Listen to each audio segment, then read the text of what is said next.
So this is another episode of Screen Meals. Obviously, big news. We're Back in, but Marcus isn't here. sacked. He's been sacked. Marcus has been... No, he's actually just in America and sort of swanning around and being... As Hugh Jackman said in that movie, the show must go on. The show must go on. I haven't actually seen it, but No, he must neither. have said it at one point. But anyway, so we've got Luke Browning on. If you don't know who Luke Browning is, move out from under the rock. Yeah, Because this motherfucker just won the Macau Grand Prix. exactly. Thanks for having me. Yeah. Pretty big guest we've got on, actually. Yeah. We're chuffed, mate. Welcome in. Thank you very much. Yeah, no, I'm happy to be here, obviously. I think it's cool. Nice to do something like, a little bit less serious and good to get the personality out there and Chilling out speak with to the my boys. good mate Clem. Yeah, exactly. And if you need a personality, Screaming Meals is a good place to get it. But Really? should we dive straight in? We'll start with Macau and then we'll go back a bit. Pretty strong weekend from first green light in FP1, right? Yeah, overall, I mean, it was a weekend that we finally put it together, to be honest. We've been sort of like pushing towards it all year. I mean, this year was truthfully one of the toughest years I've ever had in motorsport, turning up. I think people properly underestimate how difficult F3 is, especially from other categories. Yeah. Having to, jump in, you've got, 2 laps in FP, and then, if you're lucky, and then into quali, another part of the world, like Australia, another side of the world, and the first lap's half second quicker than the second lap. So, turning up with no testing. I think, admittedly, I was a bit underprepared coming into the season, but, we were pushing on. A lot of mistakes from my side this year. I did sort of like a season review over the past 6 months, and I don't think there was a single round where complete carnage didn't. F3 was pretty wild this year, to be fair. To be honest, mate, I recall my career in Formula 3 and it was very similar. I mean, just look at Monza alone, right? The M25 scenario during qualifying, great times. I mean, it was one of those moments this year where I was real chuffed to be in Formula 2.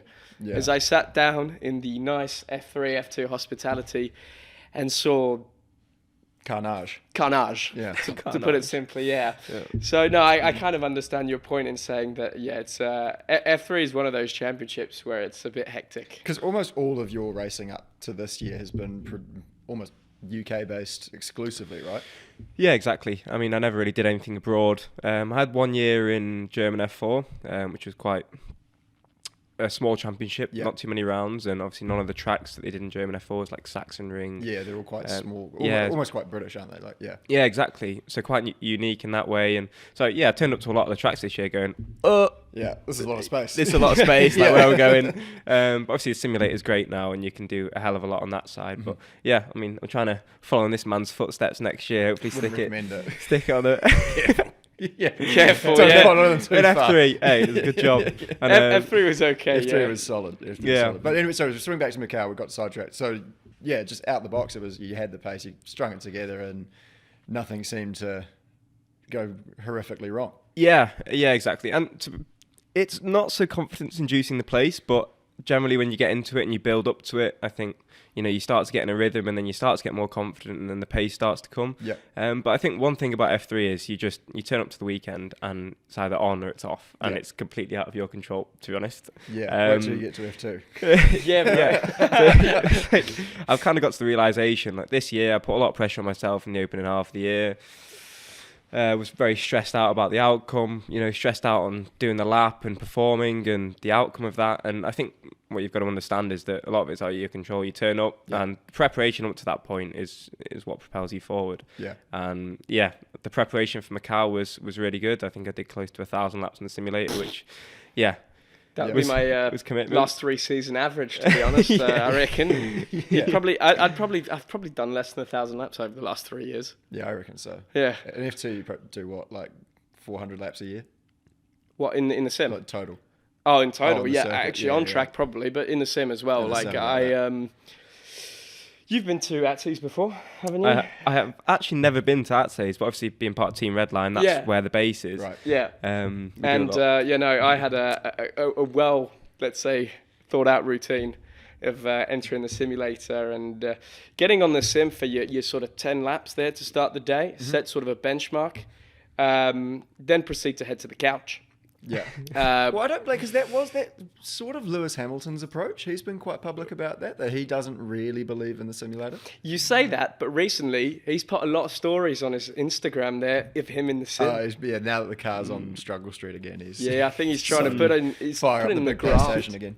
Yeah, Struggle Street. Yes. Like the one-liners this guy comes out with, absolute comedy. As I said earlier, I did a bit of research before coming on, watching some of the old podcasts, and I kind of understand like the dynamic now. It's a bit like, it reminds me of like Top Gear. You know, like you have the three guys, and it doesn't really matter what you're talking about. I think the main thing that people are drawn into, and it's why your Vino series is going to kick off, I think, is like the connection between you three and how it works. That's what people tune in for. And that's what we figured out recently, is like, because we used to go like, oh, if not all three of us are here, or if we can't get a guest, what's the point in showing up? And then everyone, all of Instagram, Facebook, all that kind of Facebook. Who's Facebook, bro? Twitter. Twitter's a bad taste in your mouth, you know. So just do an episode. Like, we actually quite like you guys, so we've started doing that now a little bit more. Yeah, exactly. Usually most people who arrive kind of look at me and go like, right, so you kind of drive everything, right? Like you run the show. And I'm like, yeah. Pretty much. I mean, every now and then Marcus will like shock our pants off and deliver a really good, well thought out question, and we're just like, what the fuck? We see you compliment, like, good question, Marcus. We do try and give, because you need to encourage good behaviour and when you're sort of house training people. But no. So I appreciate you taking the time to do some research. Yeah. Well, I think the research was probably mostly coming from the fact that you wanted to, get an idea of how bad this could go, probably. Yeah. Just do a Twitter search for Screaming Meals pit stop. Clem asked me if I want to come on. I was like, okay, let me have a look at this. Let me have a look at this first. Yeah. But no, hey, we're over the hill now. So this is us. We're back in. Yeah. But we'll go back a little bit to we'll save the afters of Macau for right at the end, because then we can cut a lot of that out. Yeah. But we'll fast forward all the way back. So you had a pretty, I want to say, untraditional route, and compared to most guys in F3, there's a few more kind of getting in through that kind of driver academy sort of prize winning kind of route, because you started out very low level saloon racing. Yeah, so to be honest, like, my background is, I mean, I'm not from a poor family. Like, by no means, we're not, on the breadline, but we're just a normal family, to be honest. And obviously it's got better as I've gotten older, but as a family, we could only really afford to do club level karting. Yeah. And that was what we enjoyed, and we did it completely for fun, more or less, up until 2016, 2017. So at this point, the early years, I started when I was about 10, just batting around Hooton Park, if you've been. This was great fun. And we were doing these like non-MSA regulated series. So in MSA, obviously, you've got to have a strict engine. Yeah. Whereas we just like strapped on the fastest engine we could find and then just sent it out. Yeah. So that's where it's pretty old school. It's like 70s, like back in the day. That's the story. It was mega. I think I clocked like 97 mile an hour down Wigan Straight when I was, I think, 11. Whoa, mate! I wouldn't even get anywhere near that in KF and juniors. You wouldn't even get close to that. Yeah, it's ridiculous. It was like actually a bit unsafe, but that shows you my dad is a complete mentalist. He's I'm in between my mum and my dad. My dad's on like a new level of just complete craziness. I mean, to put it into perspective, like, he rides a unicycle to work every now and again. So that's awesome. Yeah. I rate that. James does that too, actually. Yeah. Well, he's trying to, anyways. Yeah, trying to. Yeah, they always say actually posture. They say your posture, you should like walk like you're on a unicycle, and that's how you achieve like good posture.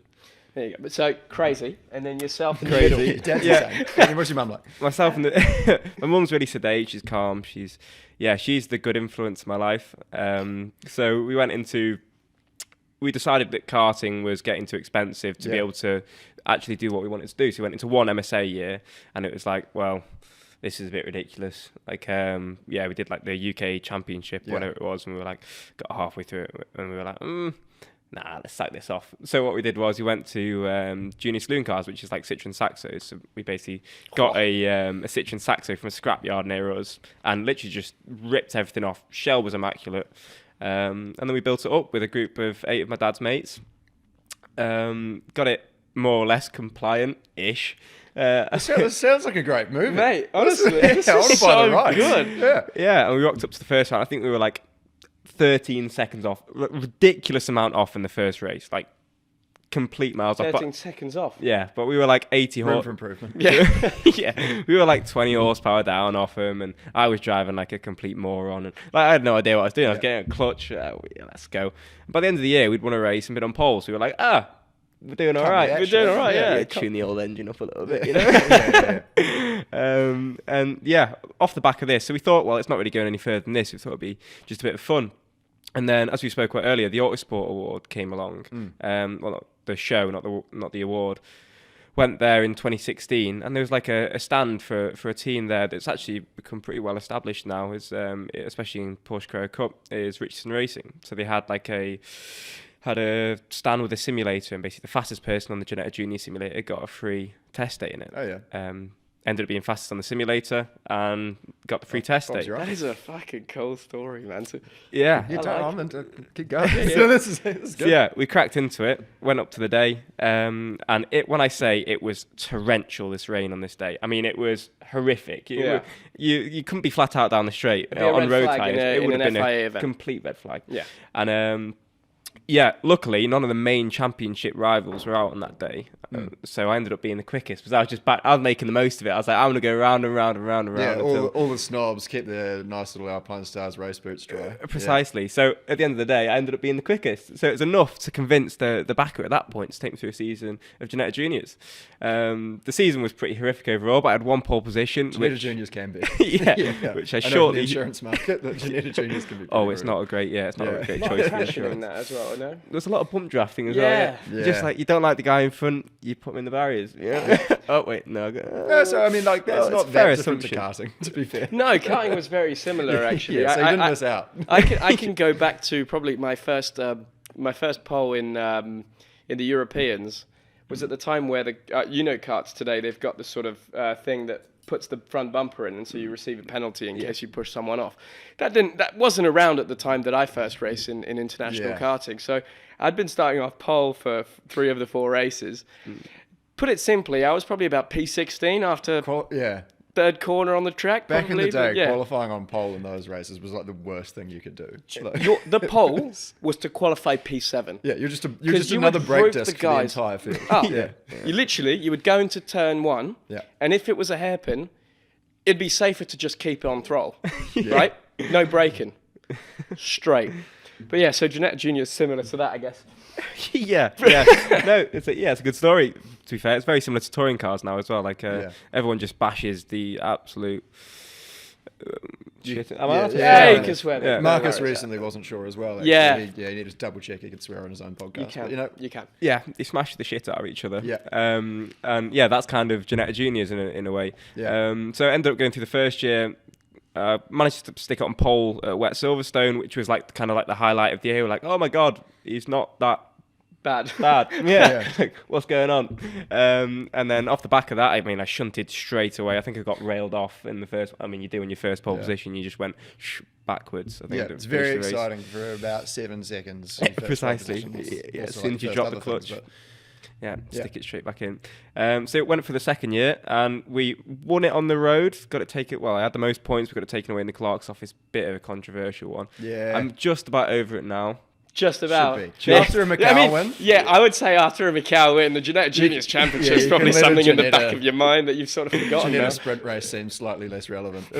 You said on the Blancfest episode, when you're karting, you're just stressed. Yeah, like the tiniest heat that will determine your starting position, not for the final, for the pre-final. Yeah. Is like you're thinking your McLaren seat's on the line. It's done. Yeah, career's over. Yeah. I guess now. And you realise that it just doesn't matter. To be honest, all the way up until F3 is the point that everyone starts to go, okay, now we actually see that they're committed, especially until you get, sort of over 18. People go, well, they could go through puberty, things could change, they want to go and, I don't know. Yeah, there's a lot of other things you can do when you turn 18 that are a lot more fun than racing cars. I can attest to that. There you go. Well, so we ended up doing okay in that season, second year, finished P3 in the championship, and that was like, oh well, what are we going to do now? So we didn't really have the money to move up, so we were relying on Richardson Racing, and they took me for the first year in F4. Yeah. We did, I think, 3 or 4 days testing before the start of the year compared to the guys that done 30. So we didn't expect to be miles, anywhere close. But the first 2 races, we won from like more or less the back of the grid. We had issues in qualifying at a wet brands Indy, and I won the first 2 races in single seaters. So it was a bit like, oh. That is what's cool. going on? Yeah, because that's the thing with especially like younger formulas, like there's sort of F4s and maybe even British F3 like you did, like we did. You can pretty much test as much as you want, which is crazy because like most of the time for us racing drivers now, like when we get around to especially F3 and F2, you get around to November, there's nothing to do until February next year. Yeah. Like we're literally just, what do we do?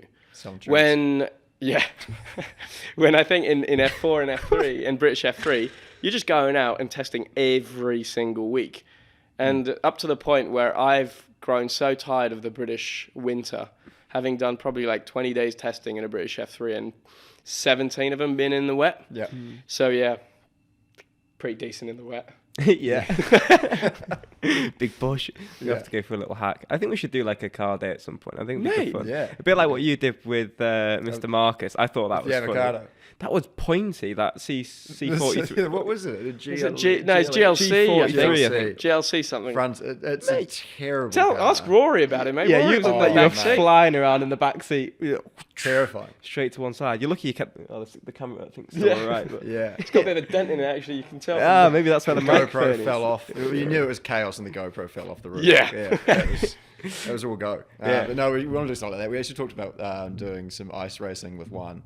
Yeah, I mean, we want to do some ice driving. To be honest, the thing I think which would be just amazing to do, sort of try and find a track day which is more or less dry, and get yourself a couple of caterhams, and just get 6-7 drivers from like multiple championships, and just go ahead and just hack for a day. And these are quick. You can buy like the caterers you can caterers have are now. not Especially like I think it's like the R700. Yeah, R7. Got a sequential gearbox. Like Yeah. it's a beast. Like you can find yourself in some serious trouble very quickly. Yeah, Williams might not love that for you. They might want you out there in a Fiat Punto or something like that. Fiat Punto. I'll tell you what I did do before the Imola test. I took like a Fiat 500 around the track. Yeah. And that was That'd be In Imola? Yeah, That's Imola, still yeah. pretty hairy though. A Fiat 500 at Imola, like that's. Was it the Abarth Get up model there. with the No, top it was the engine? Okay, slowest you're a one. I little think it was bit like the safer. 1 litre like eco mode. It electric was. one. I think I reached like 85 mile an hour by the time I got to T1. It's a long straight. It's actually going some 85 miles an hour on a 500. mate, the thing's shaking. Yeah. I actually used to have my old man handed me down his old 84 Range Rover Vogue, and he knew it was safe for me to start driving that at 17, 18. Because actually, if you got to 110 k's on the motorway, which is 10% allowance of speeding, it would start wobbling, and you just be like, this is a bit rough. All my like ex-girlfriends in New Zealand hated it because you took it into 5th gear and you just couldn't hear anything anymore. So Mints for you. They're cool though. I think the old it was Land badass. Rovers- That was awesome. It would have been a real cool car to have in the UK, but in New Zealand, no one appreciated it. So it's just this shame. bucket of bolts. And there was actually a hole in the fuel line. So by the time I used to work at a Rolex store in Newmarket, so I'd fire it up in the morning. By the time I got to the office, the cabin was filled with smoke because it was just like dripping into I think like somewhere hot and I told Dad, and he was just like, "You're driving it too hard, you fucking idiot." You know. Fast forward 2 months later, he takes it out for a drive. He's like, "I think there's something wrong with the Range Rover. You know, the whole thing spills up with smoke." Thanks. Yeah. Anyway, so that was just a real therapy session for me. To continue. But anyway, so you said obviously Giannetta's F4, and then British F3. Now, how'd that come about? Well, GB3. GB3 now, yeah. actually came off the back of F4. So after the year of Richardson's, it's pretty clear that we weren't going to win the championship. It was just very difficult. I mean, okay, we won a couple of races, got another pole position, but at that point, I was just getting battered in the dry, like it was. We were miles off.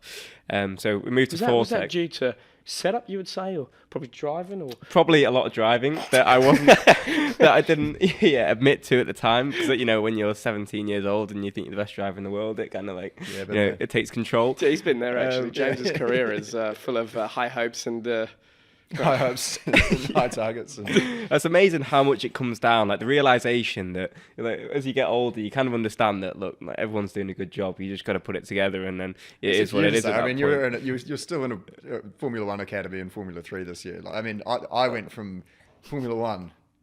DCM would be cool. V8 supercar, mate. A couple of Porsche cars. Insurance. that's how am I. Hey, at least you're making money from motorsport, mate. It's a lot more than people He's can got say. his moment. You could tell us your story of your moment of realization.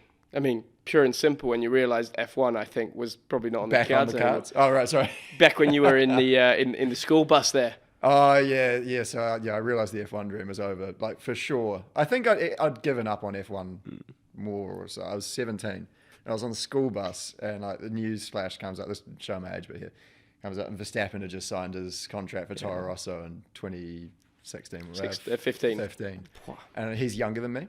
And I was still racing karts, and I was sitting on the school bus, and I was like, oh, it's over now. Like, it's really over. It was over before, but now it's like, it's rolled off the page. Let that sink in, right? James is older than Max Verstappen. Now, a straight on out the school bus. A straight out comparison right now between James and Max Verstappen. Verstappen has got 54 wins in Formula One and counting. Yeah. Well, together they've got 54. Yeah, together F1 you've wins. got 54 F1 wins. Yeah. And I've sold way more insurance. Yeah, exactly. So, like, you know. It's actually who's fairly winning, even. really? Yeah, who's winning, really? Suck it, man. So, yeah.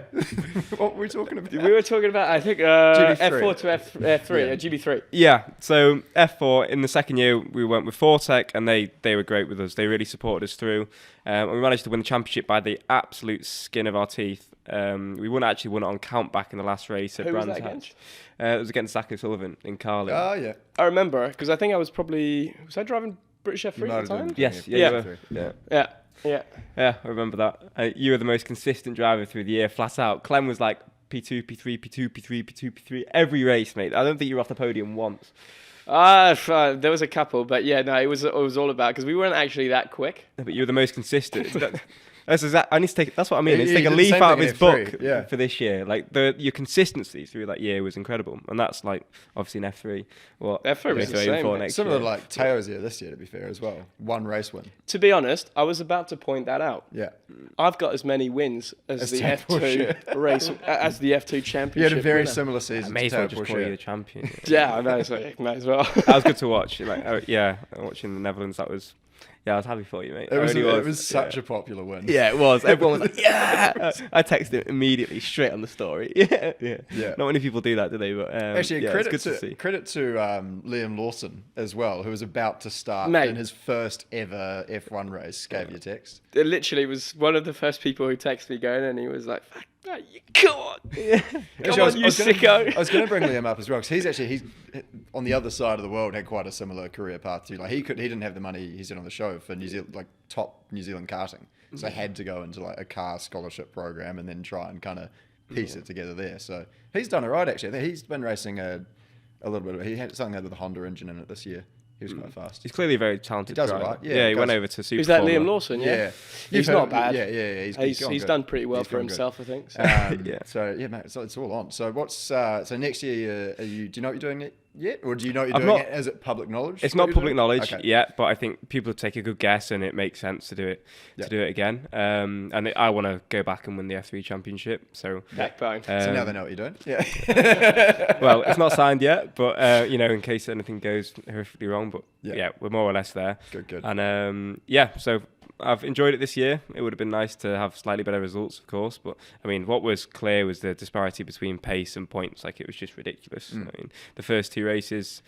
I mean, it's always difficult, like you say, the car park of the M25 for qualifying is just. I got blocked in the first two races in qualifying, and then there's a crash or a red flag as you finish in your lap, and The usual F3. Shit happens. Yeah. yeah. But to be honest, a lot of it's putting myself in the right place, like not putting myself around the people that cause crashes, making sure that there's a lot of things that you can do to prevent it, and I did absolutely none of it. And I think I also went into the season thinking sort of like, screw everyone. I'm gonna. Fair enough. I'm just gonna focus on myself. I'm gonna nail this, right? And then you quickly realise that actually that's not the way to go about F3, because you get screwed over more than you'll screw other people over, and ultimately it's just not the way to be. Well, it's good that at your age you've already had that realization of like, maybe I'm the problem. Like, everyone's got to have one at one stage. So yeah, and you learn, you get better, and this is how you grow as a driver, right? And as long as you learn from these mistakes, and it's very much what I learned, and it's kind of why it's come together in Macau at the end, and it was coming together towards the end of the season. It's just like, obviously we got disqualified from Monza, and we're in a top 5 position there, and that's all you need to do. If you're consistently qualifying in the top 5, you don't put yourself in a position where you're scrapping. Love a good scrap though. Oh, it is good. Great to watch, right? There's nothing worse than like the come down though, after like you have a great scrap and you win it, and then like you're still like 14th. Yeah, I mean there was one question I was going to ask you. Didn't you have a moment where you took off this year? I had 3 flights in 3? Australia. So I had the one there, I had the one over the curb at the chicane, and then I had the one home. Ah, I see. Yeah, so the one over the chicane was not. Yeah, well, that was It's prime not example. Was the smoothest landing, or Which chicane Probably was was actually. Pardon? Which chicane was it? The really quick Fast one. one. Yeah, in the so last sector, yeah. I decided that it would be a great idea to overtake my teammate at the fastest corner on the circuit. great choice? So, yeah, ended up not going very well. But it was the lead of the race, which is good. But again, big step back when you realise that you're no longer there and you're now pedalling yourself backwards with tub damage. But from like the event organiser's point of view, though, like first time F3 was down there, you want to show like lead of the race, fastest corner of the track. You did your job. Mate, as an entertainer. Honestly, if we're talking pure numbers here, we're going Doing back well. to Australia next year because of you. Yeah. Precise, and I'm going to do it again. No. And it's all coming back. This time I've got it. Right? Yeah, no, I've got to be a little bit more cautious. I need to think. send it to the outside this time. That's what I did wrong. Yeah, oh no. Yeah. You only watch it back, and I'm on the radio. I was so convinced. I was like, nah, it's completely Seb's fault. Well, obviously, my team. I was like, nah, I can't believe he turned in on me. And I look back at it, like I wasn't even alongside. When you're in Do you that. get that sometimes? I don't know if you had it in car. Obviously, no radio back in the day, but in moments where you're in sort of a fight, and what you perceive from inside the car is completely different to what's shown on screen. Yeah. And then you look back at yourself, and the worst thing is when those radio messages are put out to the world, because you're like, oh my God, I look like a massive dickhead. Like Lewis had a bad one in Qatar this year with George. With George, yeah. Probably the most famous one is Schumacher and Hill. For the championship back in '95. I know you two are probably both a bit young to remember that, but When Schumacher took out Hill at Adelaide. Yeah, but like until he got back to pit lane, he said he's convinced that he got stitched up. But then as soon as he watched the replay, I was like, No, yeah. Yeah, I do enjoy watching the old F1 races. Actually, I'm not like too overly into clued up on all the history. clued up on it. But you know Vettel. yeah, yeah, obviously. You know Vettel, yeah.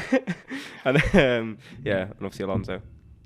I've got a cracking theory, which I don't think is too controversial, which we'll potentially talk a bit about. Sure. I think that if Sebastian Vettel ran the FIA, was president of the FIA or Formula One, we'd have a lot less problems in the world today. Not just in Formula One, but the world. I mean, Seb for me is a cracking guy. I think he could be a real Gandhi character for Formula One. Probably.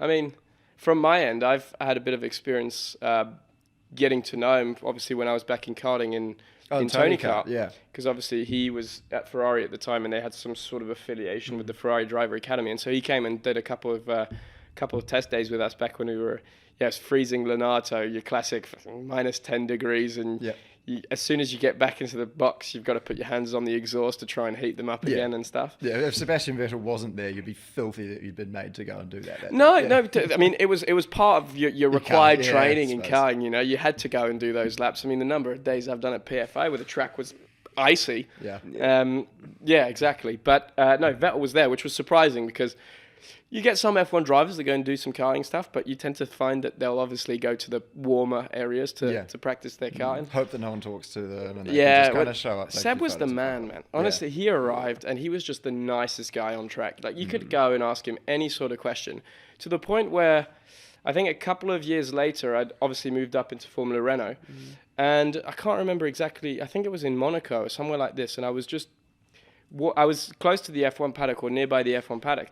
And I'm there on my phone, sat down, and he goes, like somebody walks up to me and goes, "Hello, mate," and I look up and it's Savell, and I was like, "What the fuck has gone on here?" Yeah. You know. Actually, a mate of ours, the Wizard, had a similar experience there, and I don't know if this is going to make it, but when we were celebrating the end of last year's F2 season in Abu Dhabi, Mr. Vettel came up and said hello to a few of the characters on our table, and I had a mate from the insurance market with me who got all excited by the bright lights and the expensive drinks and took it a bit too far, and I had to wake him up to let him know that Sebastian Vettel just sat down in front of him. And can you imagine being like the drunkest you've ever been, getting woken up and then going and just seeing a 4-time world champion? Like, he is the nicest bloke in the having world. never been a part of like the Formula One scene as well. Yeah. Hold on, lads. I'm just gonna go get the food. Oh, it's the Nando's here. Nando's is Fantastic. Lovely. Break on there to- Macau restaurants. Yeah. What's the scene like? Chinese. Makes sense. Every night, more or less. Big Chinese fan. Yeah, I do. Yeah, I like Chinese. Favourite dish? Pardon? Got a favourite dish? Or a couple? Dumplings? Yeah, I just like special fried rice. I'm a happy man with special fried rice. Yeah, fair enough. Very Very northern of you. Yeah, to very be fair. northern. And to be honest, like English Chinese, I was like more impressed with than the actual Chinese. To be honest. Ooh, that's gonna. So you're more into the westernized Chinese food. Yeah, than the yeah, Chinese but food. for me- to be that's as a Westerner, that's understandable. I feel like. To be fair, I looked on the menu and I was like, oh my god, like there's like there's oxtail. a and- lot of stuff in the menus there, isn't it? Yeah, it's incredible what they eat over there. I mean, Oh, yeah. It probably tastes all right, but for me, just like off seeing it and just thinking I've never eaten that before, I'm going to stay well clear. Yeah. Especially because you obviously don't want to have some toilet issues the next day. Yeah, there's So- a few guys who've like Malaysia was always shocking for it. But guys got food poisoning in Malaysia because Really? like I think if you have anything that hasn't been cooked and it's been washed, like lettuce, if you have a salad in Malaysia, you're asking for it. Because they wash it with the local water, apparently. And if you're not used to the local water, then it could be game over. Mitch Evans found that out the hard way. Really. Yeah. India's the same, isn't it? I think. Is India Quite pretty possibly, poor yeah. as well? Yeah, I think. But yeah, no, I've had my fair share of races, obviously, in my career, and I think those races you go into with a bit of a touchy stomach per se. Definitely not the. I've definitely gone into races with a touchy stomach before, but it hasn't had anything to do with food. Oh really? Just stress. Yeah, sure. No, myself sometimes, a bit lactose intolerant. Yeah. So a bit of milk an issue in the morning, and then you'll find that the racing, or at least the 30 minutes that precede it, are a bit, sort of Rough. squeeze your bum time and hope for the best. Yeah, no. Sunday night, celebration mode's on. Did you eat? If so, where? Or what was it, rather than where? I actually can't remember. I'm not surprised. I can't remember. I No, think We don't ask why, because it was but- all just such a whirlwind. Yeah. It was all everything. It was seemed to just- happen yeah. at It once. was the absolutely, fair emotions. enough. Precisely. And there was a big bottle of champagne on the podium, which I think I got through half of it. No, yeah, good On effort. the actual ceremony, so I think the press conference was quite funny afterwards. If you But keep if you working head like this- hard, you can get to Novalak level, and you'll do the whole thing by the time you get to the press conference. Ask Rory. And it hits in quickly, especially when you've been sweating that much. Yeah. Hey, it's crazy. Like literally one sip will just get you going. That is actually something like a little bit of inside knowledge I can let out. Is like you actually don't realize how sweaty you guys get in the car until I hugged you after that race. I never actually. You were soaked. I Like, was, You yeah. really do fucking Yeah. sweat. And that's in Zandvoort, where it was actually Cold. relatively It was cold. freezing in It was pit lane, freezing yeah. that weekend. To be fair to you, driving an F2 car around Zandvoort must be so physical. Especially when you're the bloody winner, do you know what I mean? Yeah. Yeah. It was the you one know- that Armstrong said he trained up for, like last Yeah. year. Have you worked with Ash at High Tech? I have, yep. Yeah, so they both said like it's Zandvoort's our one that they're gonna set Yeah. a target on. Must Ash be is a good tough. guy. I mean, Oh, yeah, have he's you a lovely raced bloke. there in F3? Oh, No, in you F4. haven't. Yeah. F4 must have been quite physical already then, or was it Yeah, okay? I think we had 3 races on one day, and by the end of the day, it was like, Getting Yeah. through, yeah. it was tough. And that's in an F4 car. At the point, I think people were just crashing because they couldn't drive it anymore. Hold on, you know? yeah. Well, yeah, we've talked plenty about Saudi. Saudi is the Yeah. same. It was one of those. That was probably the most physical race of my career. Was that Saudi, that feature race, the first year that I did F2. Because Yeah. up until then, obviously the year before we'd done Saudi, because I did the last 2 rounds of 20. The year Piastri won, I think 21. Yeah. And But you did the sensible thing physically, and you crashed out of both races immediately. no, actually, I think it was Just the one. This is the feature. No, we didn't. I didn't actually crash out. It was just actually there was a red flag, or I think a barrier was broken, or something had happened, or yeah. And basically, the race didn't resume, or we only had like 15 minutes of racing around Saudi, so it wasn't that bad until the following year. So up until then, every session that we had in Saudi in F2 had either been curtailed with a red flag or a few safety cars to sort of get a breather. And then we get into this feature race. By lap 6, I was hanging on. Yeah. I was hanging on for dear life, going, please let there be a safety car. Someone shunt. Now. Someone shunt now, please. If you ever want an ego boost on that, come down to the Lloyd's karting day, because it's basically just like a bunch of boomers who own a fast road car and think they thus qualify as quick on a track. So you go down there and we go out with our office hands and you come in after session 1 and no one can even hold their phone. It's just like, oh, I can't use my hands. It's just the most tragic thing you've ever seen in your life. And then you're just like a bit younger, carrying a few less kegs, and you just go out there and hammer like a 45-minute session. They look at you like you're God.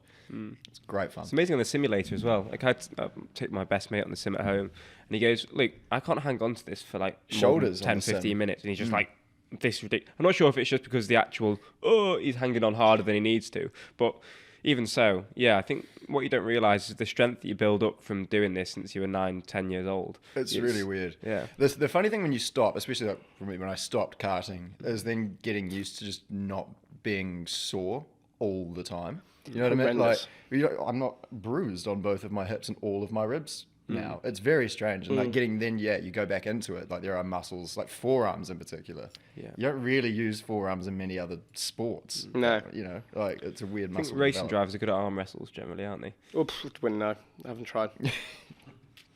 Go on. Oh, no. Go on. No, come on. You brought it up now. I'd love to see you two. Oh, it's good. Oh, yeah. Go on. Go on. I think Oh, they'd God. love to see that. I reckon we should go side on. Here's the thing with this. I've got nothing to lose. I have everything I'm to lose. expected to lose. I'm like expected to lose this. I think you'd do alright. My ego's gone. Alright, we're in shot here. Alright, Rory's on though. Oh, I wonder. Alright, somebody count us in. 3, 2, 1, go. Oh, he's shaking. Oh, come on. Push. Oh, end of. Clement Novalak. Oh, he's raging. So, How'd you feel? it turns out professional racing drivers are stronger than insurance brokers. Well, there we go. Well, Who would have guessed it? I mean, you put up a good fight, I have to say. Yeah. I think I did better than most people would have expected. Don't know if you were going easy on me. Please don't answer that question. But on the F3 calendar this year, we'll swing it back around a bit. Yeah. Back to racing. Any restaurant from like the European circuit, because obviously having done most of the UK races, not a lot of fine dining up in the northern part of England. Whereas your Barcelonas, your Monacos, Are you knocking my mother's cooking? No, trust me, your mum's cooking's fantastic. But How would you know, James? don't ask questions you might not like the answer to. But any roadmap, any like city where was the best time that you had? What was the city that you had the best time in, not related to racing? Milan. Yep. Yeah, I went to go and visit Gabby after Monza, and I love Milan. Milan was great. See the fashion city of the world. Clement over here would fit right in. They've actually named a street after him. Yeah, I'm not surprised. Yeah, I'm not You can surprised. only wear a cardigan on it. Yeah. Yeah, it's actually a requirement. Cashmere. It's like no only. caravans in Monaco, no cardigans on Novalak Road. Yeah. No, it's a lovely place. I went there. They got nice food. It's really strange there because you sort of. It's a bit like London, where It's the Italian outside London, of it, right? It's just Yeah. Italian London. Yeah. You look outside and everything looks a bit, and then you walk inside and it's new and it's like beautiful and it's done architecture up. is And, really yeah, cool. it's insane. So, that for me and all the history and stuff. Surprisingly, I actually quite like wandering around.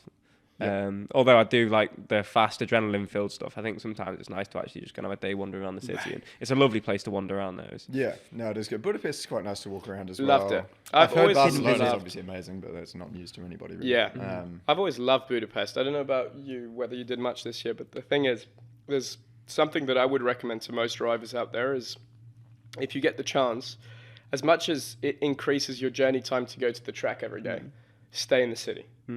Because whether your day goes good or bad, you can get away from the track once your session's done, go to a nice restaurant, walk around the city. I mean, I think obviously with F2 we've got the feature race and the sprint race in the afternoon, or we did at least this year. But you know, on Friday my qualifying hadn't gone so well. Kayo hadn't gone so well either, and so we were just like, okay, we were both staying in the city. We were like, man, let's go for a run. Went, done a 12k run around the island, walked past the Parliament, everything. Beautiful place. Yep.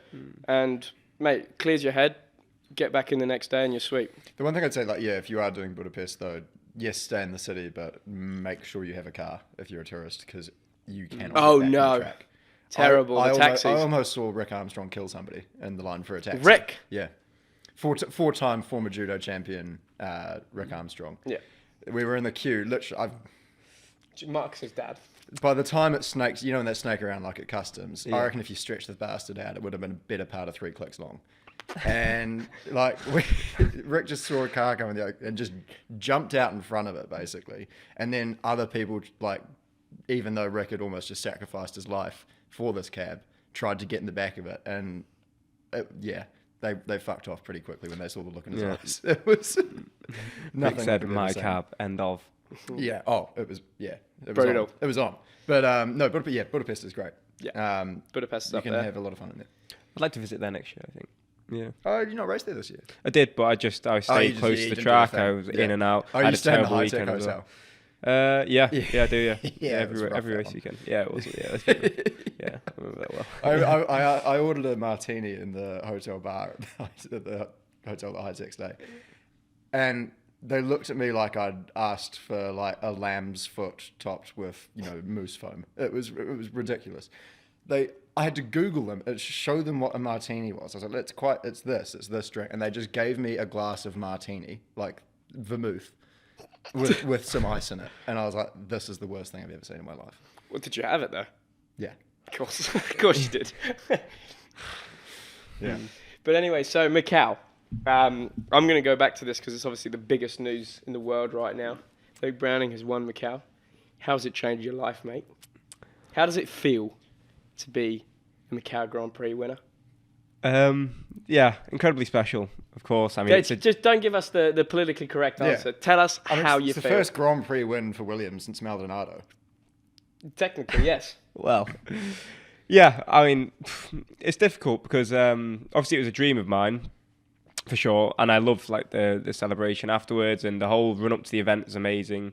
And to be honest, just being there is incredible. You're like a superstar over there, which I'm not used to at all. You can wander around after an F3 race weekend, and you've done 3 sessions there, and you've been batting around, and you walk around fully geared in your Williams kit, and no one knows. Oh, you'd be surprised though. I think if you're James Blair walking out of the paddock, man, you're stopped by a bunch of fans. Marcus rang me halfway through the weekend. He was like, "Rory's famous here." I was like, that's great. Spectacular. Yeah, no, it's true though. Macau's like, you just walk out your hotel like 20 minutes away and people are like, oh my God, and they know you by name and they watch the race, and it's just insane. Even you walk through the airport and you're actually like, to a certain degree, mobbed. Like, it's ridiculous. I never experienced anything like it before in my life. And it sort of gives you an insight into maybe what some of these F1 drivers experience. But I mean, yeah, it would never happen in Europe, but over there, yeah, you're a king, which is cool.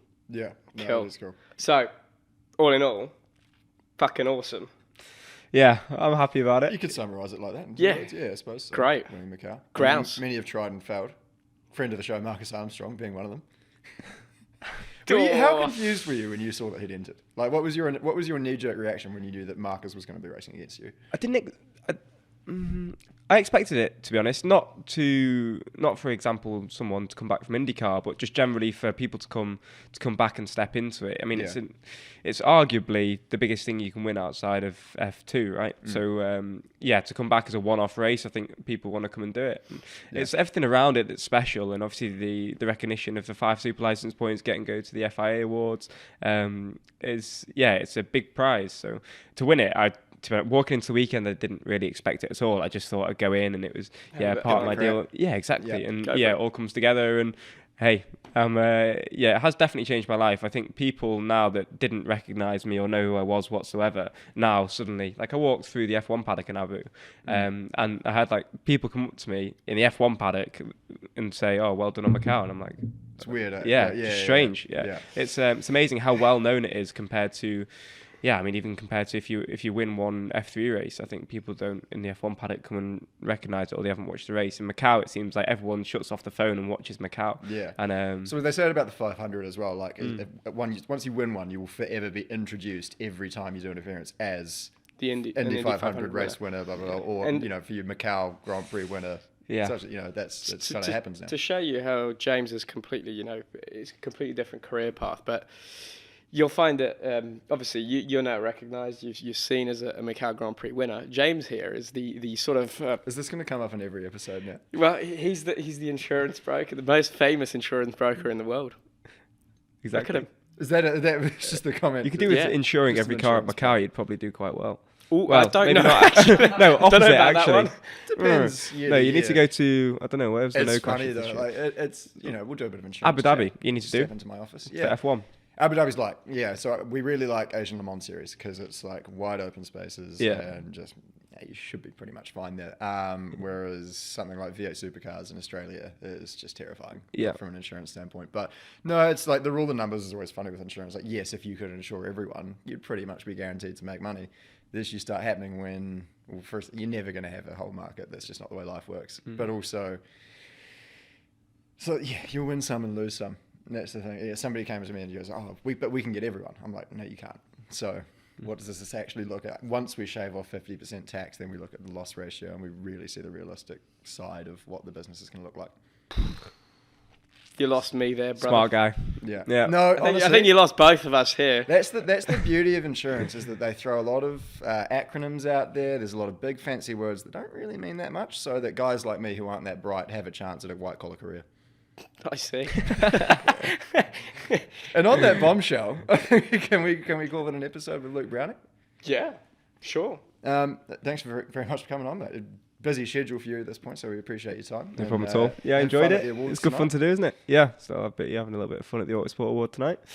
Yeah, Autosport Awards. Well, actually, this is probably coming out in a few weeks' time. Yes. Yeah. So it will have been the Autosport if you ruin Awards. your career tonight, people already know about it. Yeah. Spectacular.